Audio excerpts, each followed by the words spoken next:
if it spread to you. Just measure around your middle, and if the number is bigger than 32 inches for women, you guys will hear the music. inches for men, it probably has. Okay. Right. At safefood.eu. Safe food. Be safe, be healthy, be well.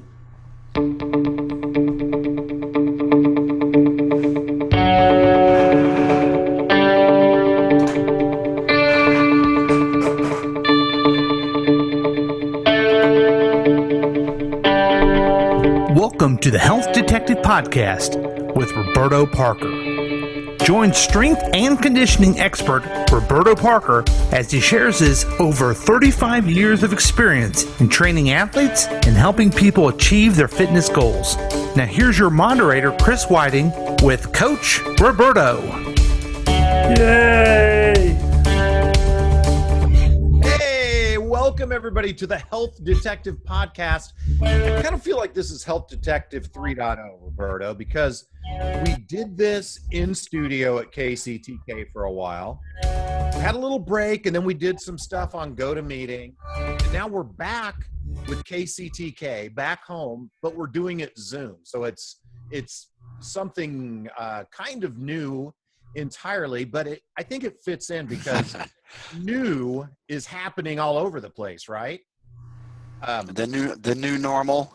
The new normal, how you work, how you shop, how you interact with people, and how you work out, how you take care of yourself, right? So, right.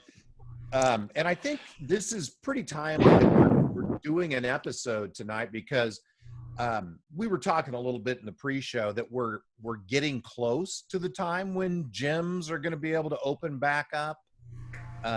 Not quite there yet, though, right? And I understand you might be a little bit antsy / irritated about that and ready to get this going. Am I right about that? That is an understatement. Yes. Well, I am sure there are a lot of people. Now, I know some people have been sharing on social media how they've maintained their diet, how they've maintained their exercise during this pandemic weird time. But there's probably some people like me that maybe indulge in comfort food a little too much and maybe need to kickstart themselves as we as a country are attempting to come out of this kind of coming out ourselves and getting back into a healthy lifestyle, you know? So I know tonight you wanted to talk about a little bit about eating versus exercise and activity. So you want to maybe just kick us off talking about what that balance is and how they interact with each other? Yeah, well, there's about 5 major components that feed into should you eat less, eat more, exercise less. And those are sleep, mood, energy, food cravings, and hunger.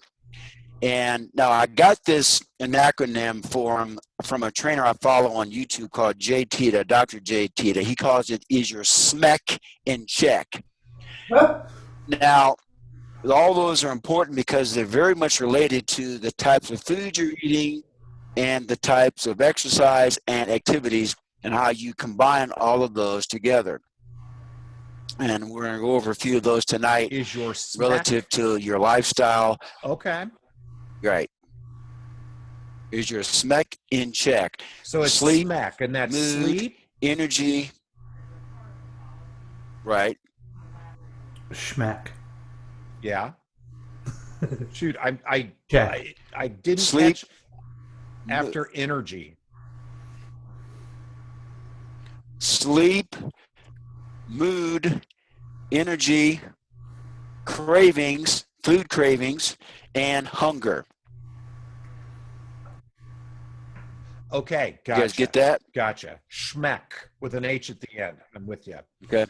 Hey, can I? Right. So can I there's just a universal interact in with each that other? particular order. Can I jump in here, folks? And mention that you can give Coach Roberto a call at go ahead. 913-735-0060.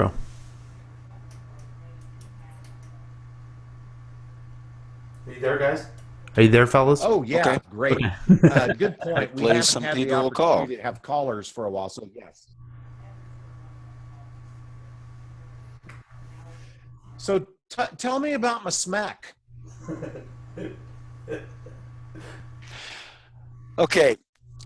All is important because typically when I work with somebody, I want to do a deep evaluation of how they're sleeping, what type of mood are they normally in, do they have energy, what type of energy they have, are they having food cravings, and do they have hunger? And I give it a rating scale of 0 to 10, or excuse me, 0 to 10, 0 being the worst, 10 being the best, in each one of those categories. So you want to have good sleep, you want to be in a pretty stable mood, you want to have stable energy, and you want to have very minimal food cravings. And that's where a lot of people fall short right there. Ooh. Amen. And Preach. you want to have a good, healthy appetite. Okay? So now let's focus on just hunger and food cravings for a second. What's hunger? Hunger is a physiological need for food. Okay? Cravings is just really a psychological need to eat something sweet or eat something salty or eat something that's tart. It's more psychological than it is physiological. And that's where people get in trouble because they have food cravings. You might be totally full, but you might have cravings for something sweet or something that's salty. I feel you on that one. Holy cow. Okay. Okay.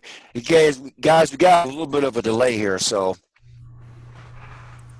So during the delay, Okay. give us a call at 913-735-0060. Okay. And I don't know if delay is Chris's mind or technological issues.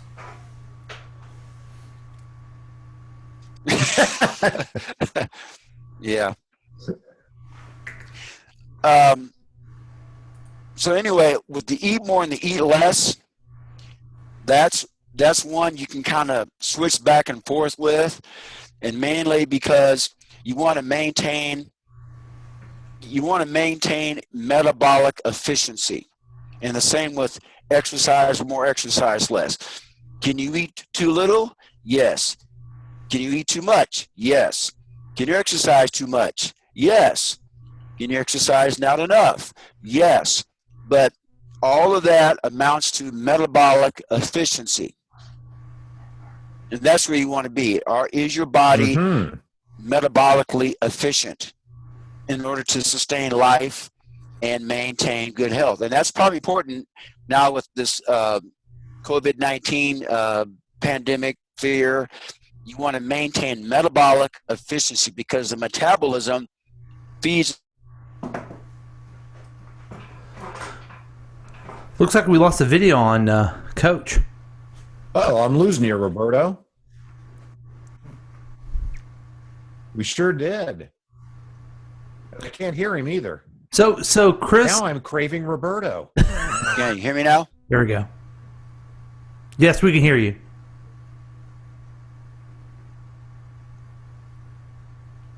Chris, Coach is talking about cravings. Can you relate with I wonder those if at we're all? having an issue.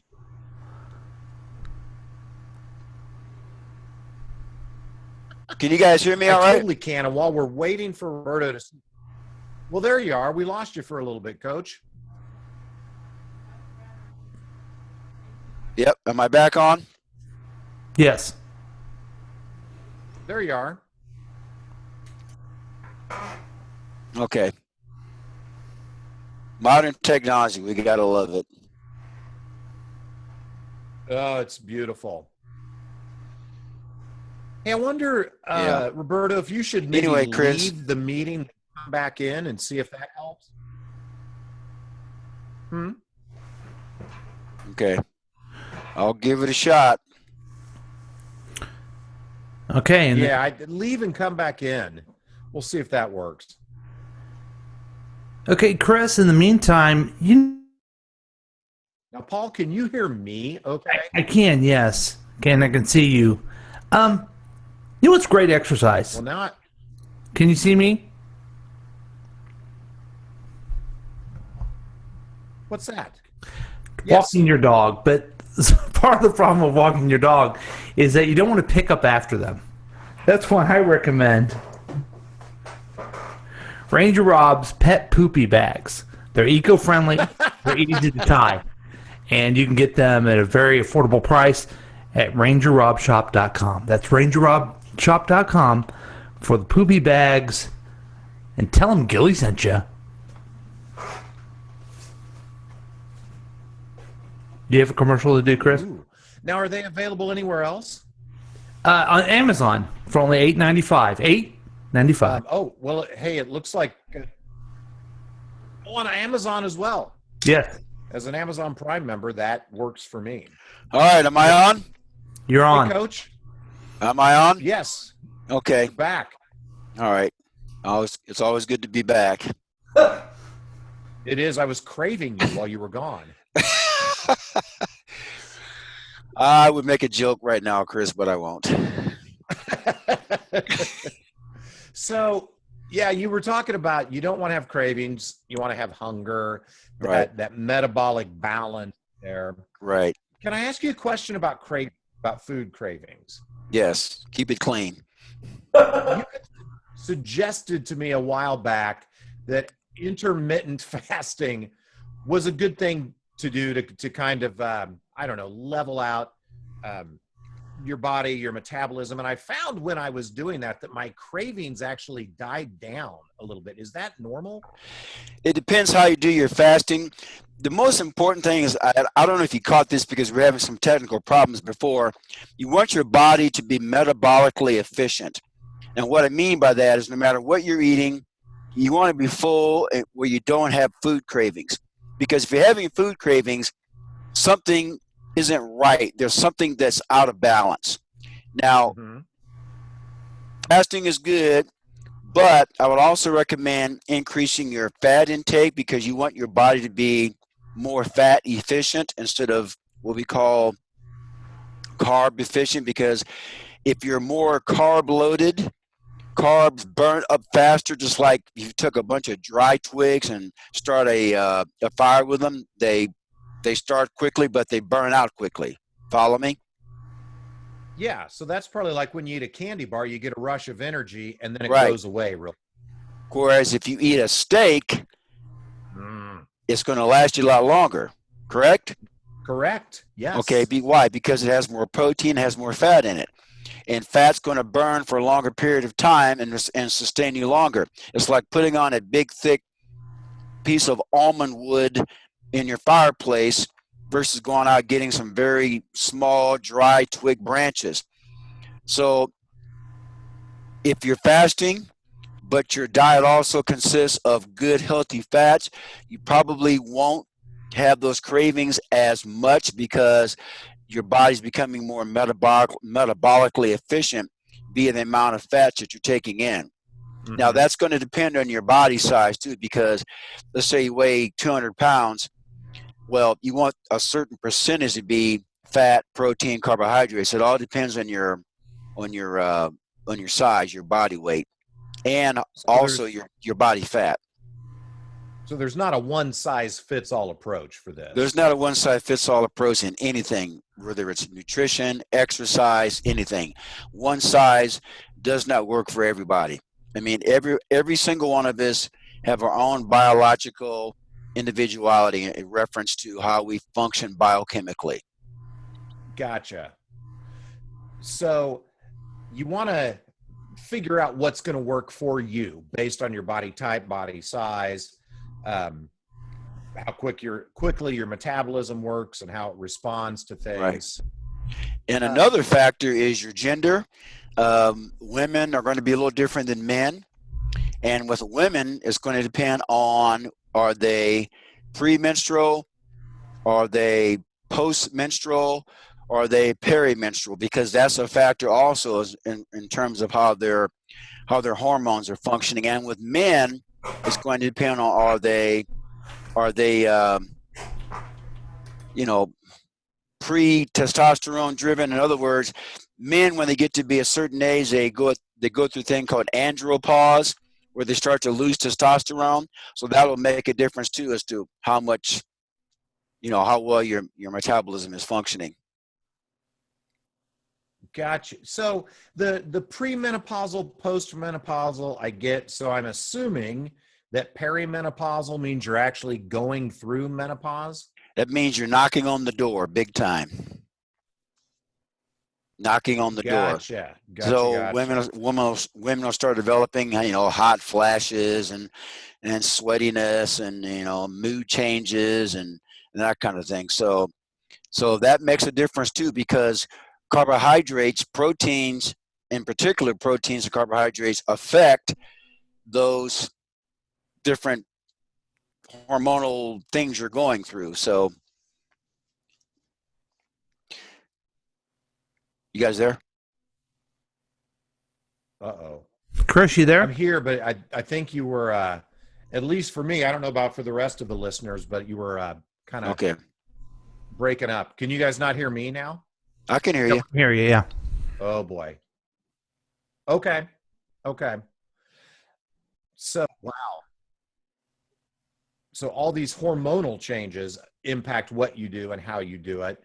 The one that you mentioned when you were talking about my SMEC to everybody that I'm really curious about is sleep, because I've struggled with sleep my entire life.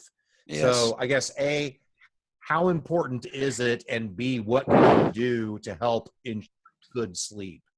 Some practitioners would say the sleep is the most important thing.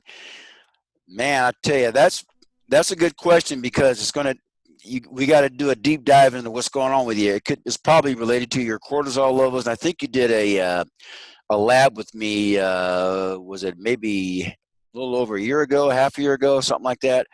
But yeah, I think maybe last August-ish. Yeah, we have to take a look at your cortisol levels, your insulin levels, what that's doing, because if your cortisol levels are too high in the evening, you have a hard time sleeping, because cortisol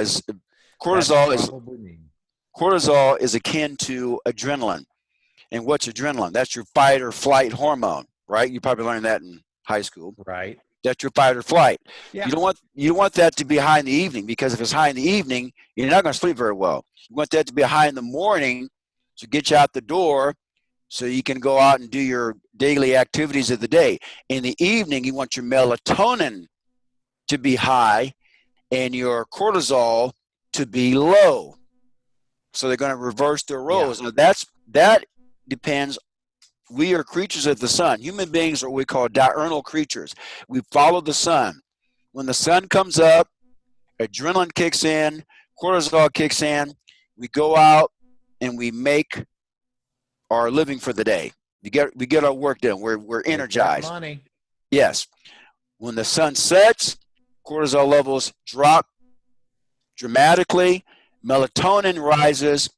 That's when it's time to switch gears. We go from sympathetic, which is fight or flight, to parasympathetic, we're talking nervous system here now, to rest and digest.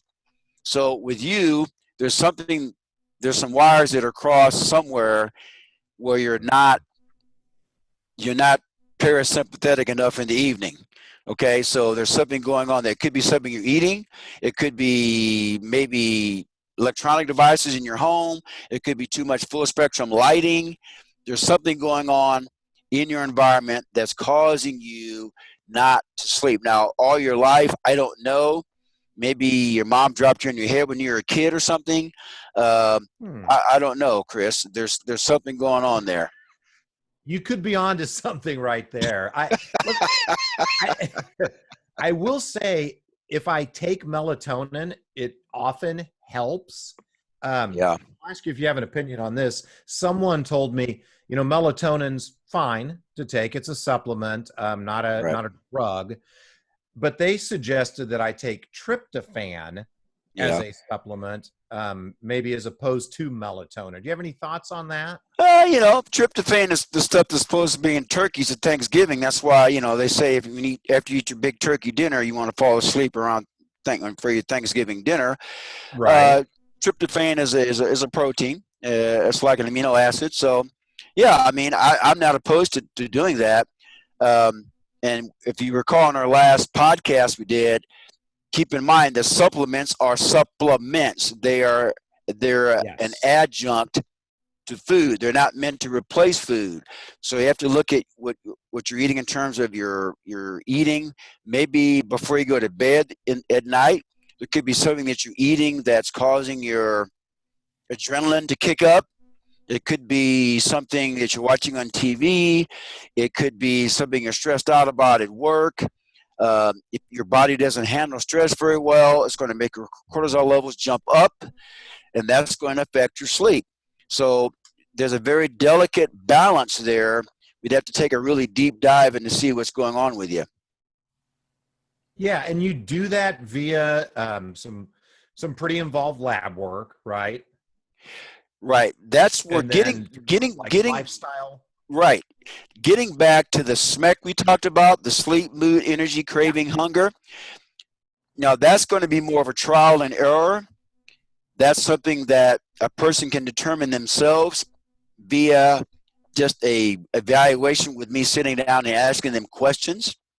Yeah. But we want to back that up with some lab work. Now lab work's going to cost a little bit of money, but you back it up with some, right, you back it up with some lab work to see what your thyroids are doing, to see what your adrenaline or your adrenals are doing. You see what your cholesterol levels are like, what your white blood cells are doing, your red blood cells are doing. So we kind of back it up with that. Now, having said that, a person can't afford to do all that.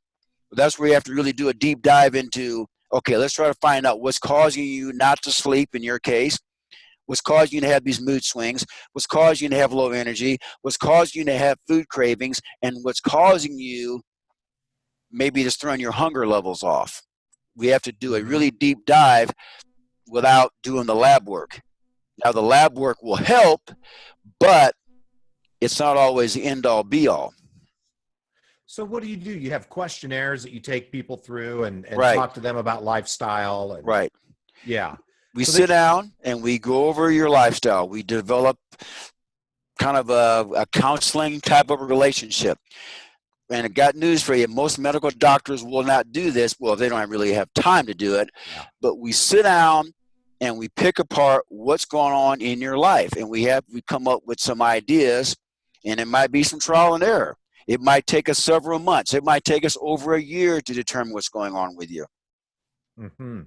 If somebody wants to take that journey with you, what do they do? How do they get in touch with you? Just contact me at rwpsports@yahoo.com. My phone number is 816-405-7703. Excellent. So, and I've never asked you this, I don't believe. RWP Sports. I'm betting the R and the P is for Roberto Parker. All right. What's the W for? Wyatt. Is that your middle name? That is my middle name, sir. Aha. And it's your son's name. Yes. I never knew that. That's kind of cool. And folks, if you have a question for Coach Roberto now, you can call him at 913-735-0600. That's 913-735-0600. That gets you right in here to KCTK Studios, Chris, and you can talk to Coach live. Chris, if you have any questions about your spec. Hey, Chris, is Paul back in the studio? Yeah, you there? It is 913-735-0060. You had the number wrong. Oh, it's showing up wrong on your window here. Oh, let me fix it. Yeah. Yeah. I'm sitting there thinking you're the dummy, and guess what? As Yeah, usual, see? I'm the dummy. In your Now- face, Lavoda. Thousands, if not hundreds, of people are trying to call us right now on the wrong number. Exactly. Poor person that has that other number is getting all these calls. People asking him about a smack, and he's getting all pissed off. So Yeah. 913-735-0060. Get you into the Health Detective Podcast Show. So, SMEC, this was kind of a new concept for me, but I like how it sort of runs the gamut of all these Right. markers or things that you should be looking at and keeping track of. Now, I'm getting up there, you know that, Roberto. I'm not as young as I used to be. Yes. Is it normal? Because a lot of people will say, well, I don't have the energy I used to, but I'm getting older. Is that realistic? Should people just give in to that? Is that part of it? Not really. Can you guys hear me okay? Yep, sure can. Okay, I don't see my picture on there, so I guess something went wrong, but no big deal. All of us are going to age, and there are certain things we cannot control as we age. We cannot control the fact that, okay, some things internally are not going to function as well. Maybe we don't recover as well as you did when we were 20 years of age. You really can't change those things. You cannot stop the aging process. Can you slow it down? Definitely yes. Okay? You can slow the aging process down, but you're not going to stop it. So, having said that, getting back to exercise is important. Exercise is a form of stress. Oh. Now, there's certain amounts of stress you can handle that maybe Jane cannot handle. And when it becomes chronic, stress is a bad thing because stress will affect your sleep. Stress will affect your mood. Stress will affect your energy. Stress will make you have food cravings. Stress will affect your hunger. Thus, you will age rapidly. So, if I'm following you, exercise is a form of stress, but it can also help you with stress? It can help you with stress, yes. It can also be the foundation of chronic stress that can be bad. If you're going to the gym, 2 hours a day, 5, 6, 7 days a week, you're tearing yourself down. Mm-hmm. Okay, now, having said that, a person who is training for a sport, let's say a professional athlete, collegiate athlete, high school athlete, they may have 2 or 3 hours of practice training and weightlifting every single day. Right. Now, but because those athletes are probably a little bit younger, their bodies can recover faster than a person, let's say, who's 40 or 50 years of age. Mm-hmm. You follow me? This guy. Okay? Yeah. So it's going to be different with everybody. In fact, I put together 4 little components I want to read to you. Getting back to eat more, eat less, exercise more, exercise less. There's 4 toggles here, okay? Let's say you want to eat more, exercise more. Well, that's more for the person who is a high-performance athlete or is trying to put on more muscle mass. So you eat more, exercise more, okay? Mm-hmm. Let's say you eat more but exercise less. That's probably 80% of our American population right there. I called it the vacation mode. Yeah. Okay. That's probably 2/3 of the people on this podcast right now. That's my guess. That mode will increase your body fat and mess with your insulin sensitivity. Mm-hmm. Okay. Now let's go with the third one. Okay. How about eat less, exercise less? Okay. Okay. That's actually good to do at times because it helps to detox the body. Mm-hmm. That's where your fasting would come in. It's good for meditation.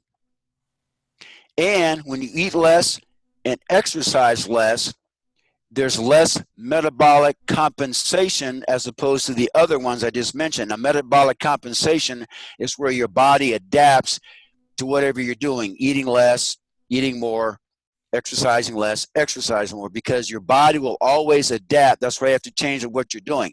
But eating less, exercising less is probably the most metabolic efficient. Now, can you do it all your life? No.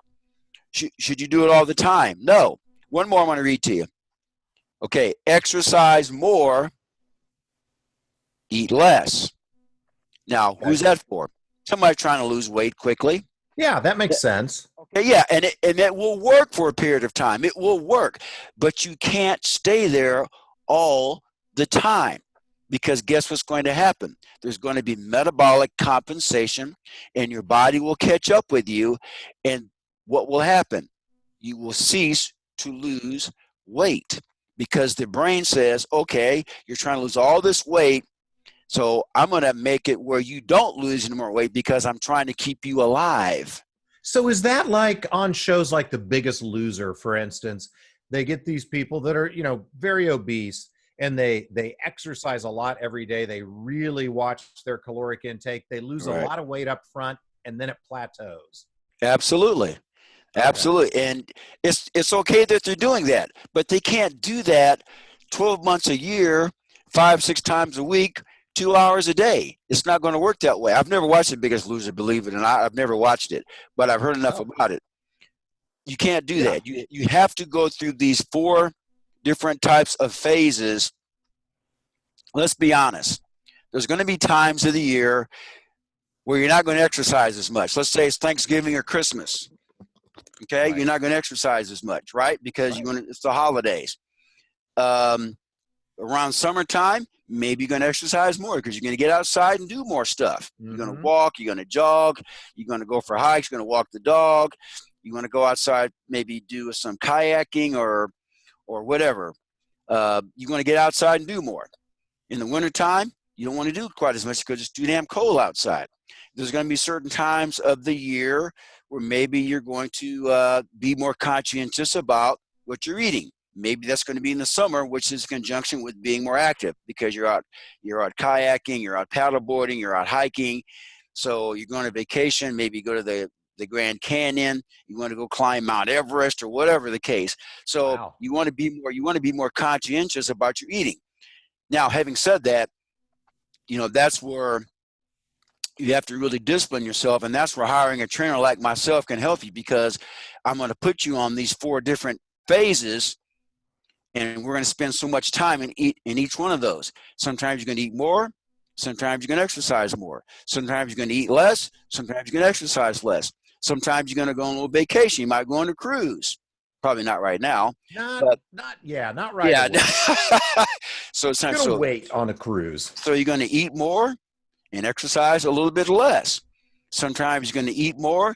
You're going to exercise more, and you're going to eat less.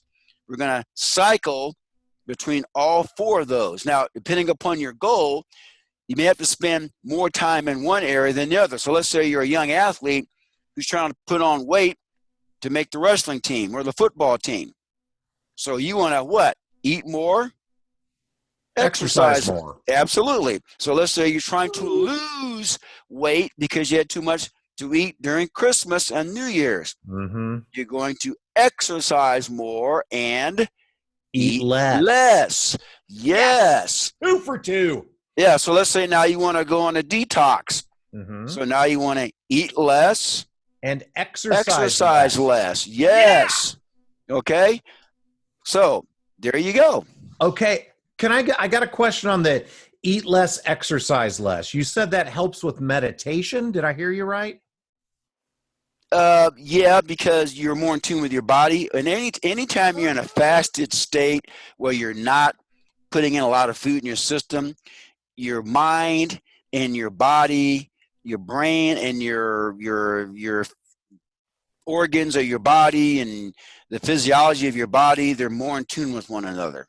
That is fascinating. I am a habitual master meditator, and I didn't realize that eating less would help with that. So yes, and exercising less. So this whole quarantine would have been a great time to try that, because I am exercising less, but I messed up on the whole eating less thing.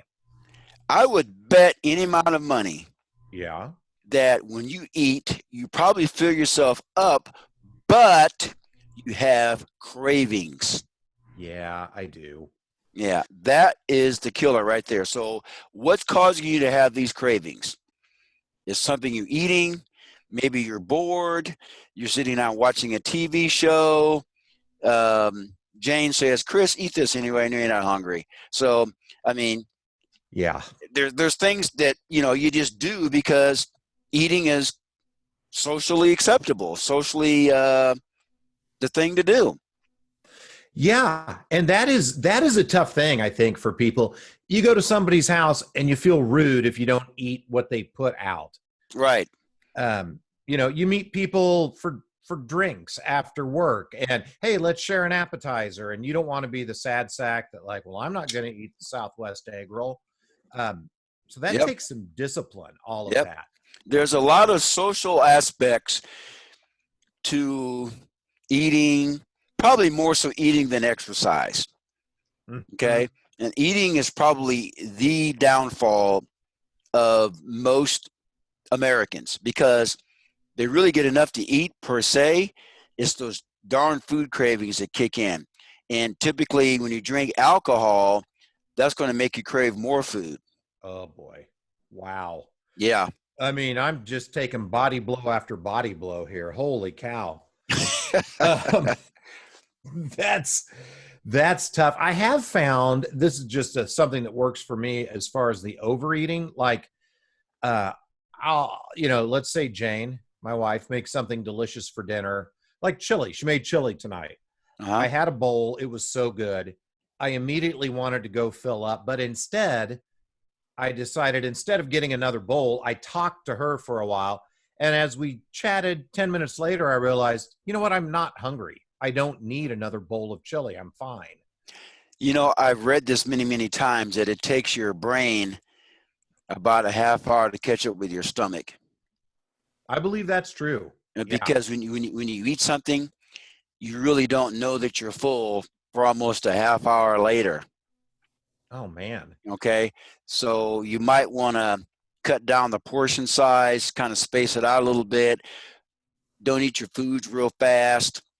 I don't recommend drinking fluids with meals because fluids will dampen down the HCl in your gut, which is important for digestion. So, like, not even water or anything? No, Just I know that. I know that sounds weird because a lot of people don't realize that. But when you drink a lot of fluids with your meals, especially high protein meals and high fatty meals, your body, once you put food into your body, it goes into your stomach. The body has to produce hydrochloric acid in order for the digestive process to begin. And when you're drinking a lot of water with food, you weaken the hydrochloric acid producing aspect of what's going on in your intestinal lining, and that can adversely affect digestion. wow. See, folks, that one's free. I did not know that. There you go. You tuned into the podcast, didn't cost you anything, and you got a tip that you can use right away. I had no idea. Now, if you're gagging on something or you get a piece of food stuck in your throat, yeah, drink some water. We don't want you to die. But Okay, fair enough. typically speaking, try not to drink a lot of fluids with your meals. And Okay. maybe wait for about 20 to 30 minutes after you've had your dinner and then drink water. Mhm. That will probably also help food cravings as well, because a lot of times when you're having food cravings, really what you're having is thirst cravings. Your body needs water. That's why sometimes you're getting food cravings. So there is something to this, stay hydrated, people that drink water throughout the day. Yes. Okay. And also with water, I don't do this personally, but if you want to add some flavor to it, like some lemon, tart Mhm. lemon juice or something like that, that helps. Sparkling water maybe. So, put some lemon flavoring in it or something like that to help give it a little bit of, because some people have a hard time drinking water because they just don't like the taste of water. But I try to drink at least almost a gallon of water a day. Oh, wow. Okay. Yeah. And I'm assuming it's not sparkling water flavored with hops and barley, right? No, not that type of water, Chris. Okay. No. Darn. Yeah. So that's those are some good general tips, but of course, if you really want to get your SMEC in check, you want to get specific, right? To stuff that's related to you and your body type and your weight and your age and whether you're premenopausal, perimenopausal. I don't remember what men go through. What did you say it was? Andropause. I was gonna, yeah. Andropause, because when you start losing testosterone, men go through the andropausic state, where their brains don't function as well. It affects your libido. It can even affect your your mood, your energy levels. You can have food cravings. So it affects those things. You don't put on the muscle that you used to. So you go through this andropause. Wow. Okay. Can exercise help with that? Does that like increase the testosterone perhaps? Yeah. Good question, because that's why I'm not a real big believer in doing a lot of cardio training, Mm-hmm. because cardio training is the antithesis of putting on muscle. Cardio training is good for your lungs in terms of improving your endurance, but if you want to put on muscle, you got to lift something heavy. You got to challenge the muscle. The big muscles, especially your legs and your arms and your back and your butt and your midsection. You got to challenge those muscles, and the only way to do that is by putting your body through a little bit of discomfort, if you will. Yeah, which you're the king of helping people put their bodies through discomfort. I can attest to that. Yes, you have to do it, because otherwise you don't get anything out of it. And as a matter of fact, the reason most people put on body fat as they age, we have two types of muscles. We have slow twitch and fast twitch. You probably heard of that, haven't you? Yep, I have. Okay. Slow twitch muscles really don't atrophy very much. Okay. Mhm. Atrophy meaning that they become soft. Okay. Yeah. Fast twitch muscles atrophy much faster than slow twitch. So you look at, for example, the midsection. Everybody thinks the midsection is a slow twitch muscle area. It really is a fast twitch. Legs, fast twitch. Butt, fast twitch. Lat muscles, fast twitch. Those are all fast twitch muscles that at one time we lived in the wilderness with. We had to jump and run and sprint and flee and fight to survive. Those are all fast twitch muscles. Now, when those muscles are not challenged enough, as we age in particular, they will atrophy. And that will affect, yes, hormonal levels for men in particular. It's also good for women to do these things, by the way. Mhm. But those muscles will atrophy and eventually lead to sarcopenia. Sarcopenia is the permanent loss of muscularity. Oh, wow. So you don't want your sarcopenia to get soft. Remember that, Paul. Hey, well, Roberto, we are coming up on time here. Okay. Any parting thoughts on SMEC, or do we want to tell people how to get in touch with you? Well, once again, sleep, mood, energy, cravings, and hunger. That really is, the foundation of improving your metabolism. You might have four out of five of those in perfect working order, but if one is out of alignment, it's going to affect everything else. So we have to do a personal sit down, question answer evaluation in order for us to determine that. Now, if you want that, give me a call. I'm at 816-405-7703, or email me at rwpsports@yahoo.com, and we can work this out. I'll work with you. We can come up with an individual program based upon your strengths, your weaknesses, and what you need to do to take the next step forward to good health or sports performance. I also train athletes too, people that are training for an athletic sport. But, and just to be clear, you don't have to be an athlete to benefit from Roberto. I'm living proof of that. Folks, give him a call, give him an email. He is fantastic to work with. You will see results. I've worked with Roberto off and on over the last 10 years, and it has truly changed my life, changed my body. It's been fantastic, and I can't wait for things to open back up when I can get back to you, come back to the gym. Really excited about that. So, folks, thank you for tuning in to The Health Detective. If you want to work with Roberto, and I know you do, reach out to him.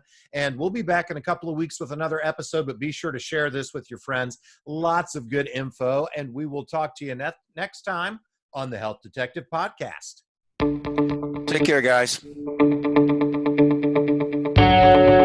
Thanks for listening to the Health Detective Podcast with Roberto Parker. You can contact Roberto at 816-405-7703 or by email at rwpsports@yahoo.com with any comment or question you may have. Join us next time for the Health Detective Podcast with Roberto Parker.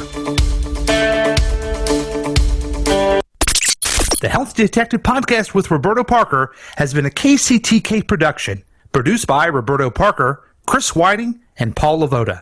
All rights reserved. For more information and content, email us at kctkradio@gmail.com.